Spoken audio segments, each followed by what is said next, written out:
Watanzania wenzangu, leo nina furaha sana kwa sababu tupo wanaushirika wa mkoa wa Dar es Salaam kwenye kitu kinachoitwa Cooperative Dinner Gala kwa ajili ya kuweza kusherekea ushirika, lakini kumshukuru Mungu kwa mwaka 2024 na kusherekea pia kuvushwa kwa mwaka wa 2025. Happy New Year manager. Oh, thank you. Happy New Year. Thank you so much. Yeah. Na hapa niko na manager ambaye atajitambulisha mwenyewe na atatuambia anatoka kwenye SACCOS ipi. Karibu sana. Asante sana. Mimi naitwa Festo Moipaja. Mimi ni mtendaji mkuu wa Hazina SACCOS. Ninamshukuru sana Mungu kwa ajili ya siku ya leo kwa kutupatia nafasi ya kukusanyika sisi kama wanaushirika mkoa wa Dar es Salaam kwa ajili ya kuweza moja, kumshukuru Mungu kwa nafasi ya uhai, lakini pili, kuweza kubadilishana mawazo na mipango ya tuende namna gani na ushirika wetu kwa mwaka 2025. Umesema hapo kitu kizuri, kuweka mipango ya namna ya kwenda vizuri mbele kwa mwaka 2025. Mimi binafsi ushirika ukisuasua, ukishindwa kutimiza malengo, ukionekana kama unakufa hivi unafifia, roho inaniuma personal. Ushaikuumia na kitu kwa ndani? Wewe vipi mwenzangu? Kimsingi mimi sio kuumia tu kwa ndani, mpaka nje naumia pia. Mpaka nje naumia pia. Kwa hiyo ndio maana tukasema kwa mwaka huu sasa, ili tuondoe maumivu haya ya ndani na nje kwa Watanzania, kwa sababu hebu nikupe siri moja. Ushirika ndio chombo pekee ambacho kinagusa Watanzania walio wengi kabisa. Kwa sababu gani? Kwa sababu ushirika wa akiba na mikopo wenyewe unagusa kada ya chini na kada ya kati, ambapo ndipo Watanzania wengi wanapatikana. Hii habari tungetamani kila mmoja aweze kuielewa hivyo, kwa sababu kwanza Mheshimiwa Rais wa Jamhuri ya Muungano wa Tanzania, ukiangalia katika mipango yake, ameweka nguvu kubwa kwenye huu ushirika. Sio kwamba mimi nalifikiria kwa akili zangu. Mtakumbuka Watanzania kwamba mwaka jana Rais mwenyewe mama yetu aliita wanaushirika pale Ikulu Chamwino. Lengo ni kwa sababu ya kuutambua na kuuthamini ushirika. Na sisi ni, kama wanaushirika wa Dar es Salaam tukasema tunaungana na mama katika kuhakikisha tunaujenga ushirika, watu hawaumii ndani na nje. Sawa, nashukuru. Hiyo nimeipenda kabisa. Sasa kuna kitu, yani leo unaongea vitu vinanifurahisha tu, kwamba mama yetu Samia Suluhu Hassan, rais wetu, huwa anakuwa na vikao na mabalozi, wafanyabiashara wa Kariakoo, sijui walezi wa Dar es Salaam, lakini katikati hayo makundi ya watu wenye hadhi akaona aweke na ushirika, akakaa nao Chamwino. Kweli tuichukulie poa ushirika? No, mwiko. Tumekataa. Asante sana. Sasa basi, nilikuwa naomba uniambie kwamba Hazina SACCOS iko inawalenga kina nani? Hazina SACCOS unaendeleaje? Kunasemaje huko ndani? Yaliyomo yamo?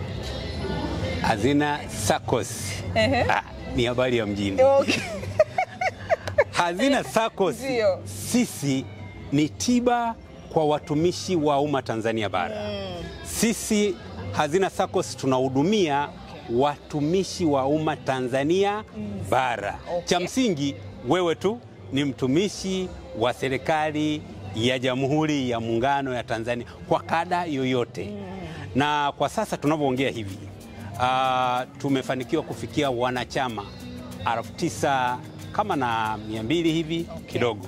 Na sisi hii, unajua mama alivyoitisha wale watu pale, tukasema jamani, hivi tuna watumishi wangapi nchi hii? Sasa mama ametuambia kitu, asije akatujia sisi Hazina SACCOS, ngoja tufanye plani kubwa.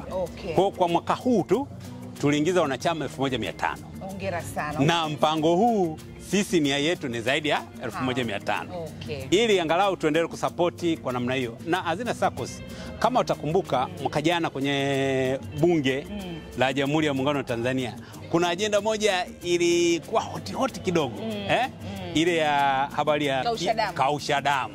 Acha kabisa. Sisi baada ya kuisikia pale, tunatakiwa kutatua matatizo ya Watanzania. Tukaanzisha product moja inaitwa Tuliza Moyo na Hazina SACCOS. kausha damu. Sisi ni kutoa maumivu ya ndani na nje. Asante sana. Kwa hiyo mtumishi wa umma, popote ambako unanisikia, unasema mimi siwezi kujiunga na SACCOS, sifanyi kazi huko, fine, lakini Hazina wametanua ule wigo. As long as wewe ni mtumishi wa umma, wanakuita Hazina. Huwezi kujiunga kwingine kwa sababu ufanyi kazi huko, lakini Hazina hawabagui, hawachagui. Mtumishi wote wa umma ni wa kwao. Uongo meneja? Kabisa. Mmejipanga kwa namna hiyo. Sisi tupo kuwafikia wote. Asante. Sasa tunapokwenda kumaliza bwana, kuna watu unajua ukiwa unaongelea kuhusu SACCOS wanakuwa wanapenda kuigroup na vitu vingine ambavyo haviendani. Alafu wanakuwa wanafikiri SACCOS ni watu fulani masikini wasio na uwezo. Mimi huwa nawaambia ingekuwa ni ya maskini, ungesikia UN SACCOS, ungesikia CRDB Workers SACCOS, ungesikia Hazina SACCOS. Kwanza Hazina, wewe ukisikia Hazina unasikia nini? Alafu wana SACCOS, hebu waambie ambao wanatuchukulia poa. Sasa unajua habari iko hapa. Nataka watu waelewe vizuri kwamba SACCOS waitenganishe na vile vikundi vidogo ambavyo havina utaratibu ambavyo pengine venyewe vimefocus kwenda kwenye ufukara.